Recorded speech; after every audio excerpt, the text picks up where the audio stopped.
Football is bonkers. Cristiano Ronaldo has moved to Manchester United.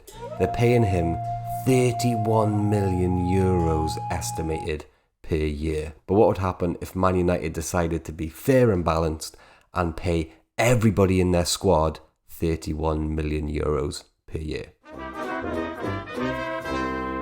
Hello and welcome back to FM21Kids. My name is Rhys. Coming up in today's show, I decided to change everybody's wage at Man United to 500 euros per week and then go on holiday for 5 years. So we'll load the game up in 2026. We'll see what it's done to the squad dynamics, the team morale, the finances, and ultimately the results on the pitch, because that's what it's all about in football and in Football Manager. Do hit a like on the video if you enjoy it and hit subscribe if you are new, and let's have a cheeky look at this.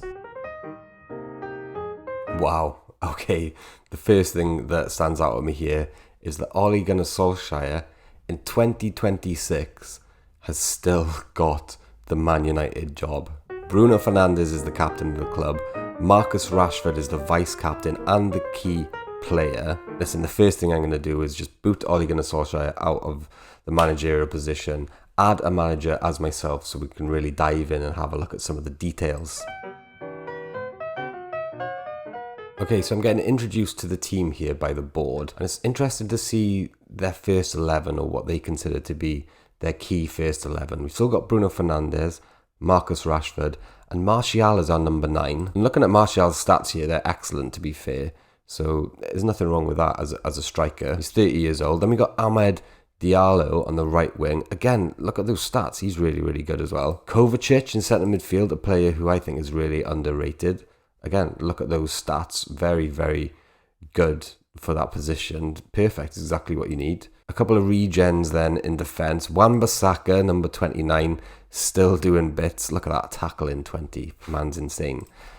And Ait-Nouri at left back must have signed him from Wolves. Look at those stats on Ait-Nouri. He's very good, isn't he? But the first signs of red flaggage are here. When it comes to a 5-year plan, they want me to work within a wage budget. This is Man United, a team with probably the highest revenue in the world, and they want me to work within a wage budget. Okay, something disastrous must have happened in the past. Okay, so here we go. We are in. Do you know what? These finances don't look too bad. The overall balance seems to be pretty healthy. Sometimes in the negative, sometimes in the positive. The profit and loss graph seems to be doing okay. Again, sometimes in the negative, sometimes in the positive. Income is exceeding expenditure this month.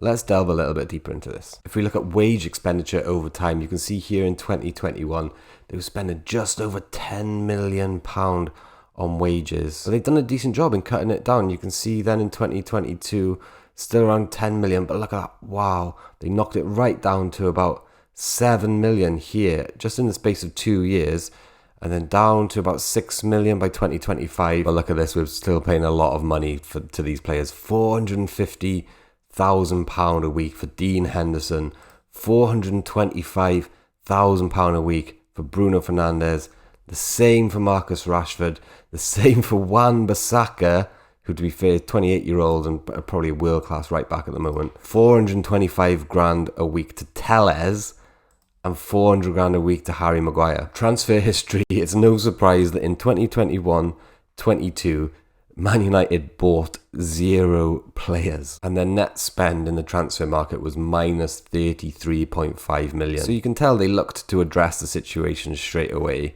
They sold Fred for 13.5 million, which I think is an excellent bit of business.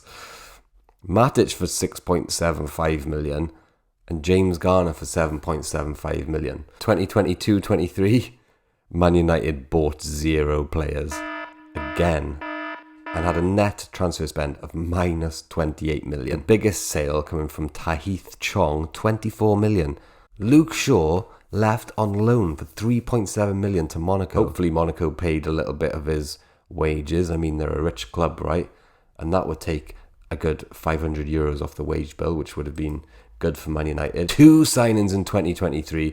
Man United signed Jared Bowen for 60 million and Emiliano Buendia for 22.5. That is expenditure of 83 million in the transfer market, and they only recouped 15 million with sales of players I've never even heard of, to be honest. Will Fish, Stuart Griffiths, with some relatively big names leaving on a free: Andreas Pereira, Diogo Dallo, Hannibal, to name just 3. Okay, so it looks like Man United have started to redress the balance here. They're spending a little bit more in the transfer market than they're actually recouping. Let's see what they did in 2024. Okay, now they've gone big. 203 million spent with only 8.5 million received. But where is Ronaldo in all of this? Okay, here he is. Cristiano Ronaldo is a 41-year-old unemployed assistant manager. He's got determination of 20, adaptability of 19, fitness coaching of 14, and no one has employed this guy. It's Ronaldo. In the dramatic homecoming to Man United, Ronaldo made 29 appearances, scoring 13 goals with 8 assists, 4 player of the matches, and an average rating of 7.77. He played one more season for United, where again he made 29 appearances, scored 22 goals with 2 assists, 5 man of the matches, and a 7.41 average rating. But check this. Then he goes to Real Madrid on a free transfer. So he's gone back to Real. Then he played 32 games, scoring 16 goals. 2 seasons in a row. The second season, he only scored 9 goals, though, with an average rating of 7.98 and 7.35. He got 8 man of the matches when he returned to Real Madrid in the first season. This guy is an absolute hero. But there was one big money move which has really saved Man United's finances here. And that is on the 5th of the 7th, 2025, Mason Greenwood moves to Barcelona for £109 million.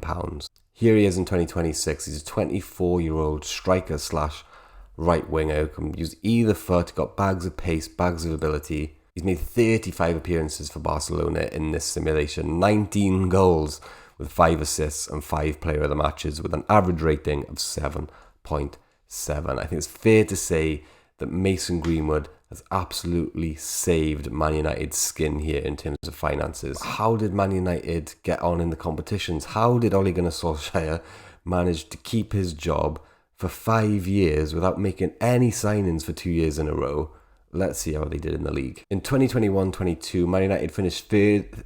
In 2021-22, Man United finished 3rd in the league, which is okay, it's top 4. In 2022, Man United finished 2nd in the league, making 0 signings whatsoever. So United actually performed better once they got Cristiano Ronaldo off their books.